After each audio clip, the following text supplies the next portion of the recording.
So I don't think Gladstone is going to get torn down, and actually we're in the process of creating a community outreach strategy to create a comprehensive plan around Gladstone that's basically built on community input.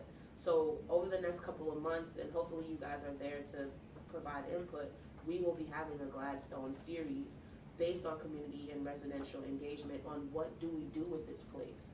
And hopefully we can take the community's ideas and make it real and turn Gladstone into something nice instead of tearing it down and it's going to be like every other vacant lot in Hazelwood, right? The one main thing we are doing is formulating a strong organizational base. And I don't know if you guys have ever heard of the Greater Hazelwood Collaborative Committee.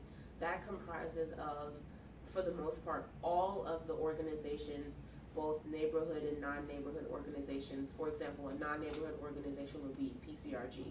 A neighborhood organization would be Center of Life, or the Hazelwood Initiative, or the library, or Propel. To kind of create a foundation that all these organizations are on the same page. We all have a common vision, we all have a common voice. After we establish that, we can create a comprehensive plan. One of the things that the Hill District and Larimer have are comprehensive toolkits. And those toolkits are comprised of visions that you can turn into action plans, that you can formulate, that you can implement in the planning implementation process. And what they do is take community vision, make it into this thing, and then make it real. So the Hill District has a toolkit, Beltuver has a toolkit, Larimer has a toolkit. Hazelwood needs a toolkit so that when we have a vision and a common plan, we can pitch it to people who have the money, the funders, the people that are gonna come in and buy it and help us build it to help make Hazelwood better. And one part of that vision will include Gladstone. Another part of that vision will include Almano. Another part of that vision will include the 2nd Avenue corridor, which has nothing on it. And so we're building it piece by piece, and it's really important that we maintain community and civic engagement in this process because we're not the ones living there, y'all are. I was interacting with the community resident yesterday, actually down at Fat Ray's, Miss Kim. I don't know if y'all know Miss Kim. She's my homegirl.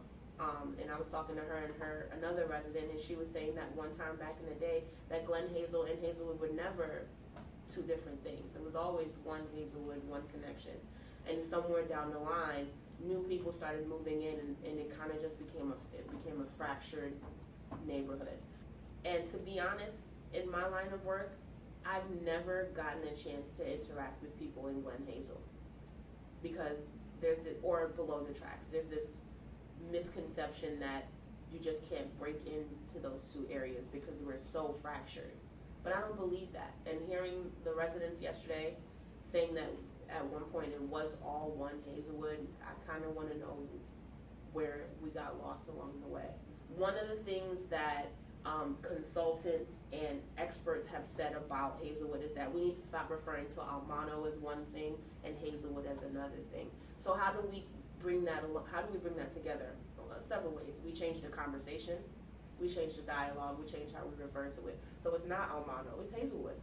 There's major development going on in Hazelwood.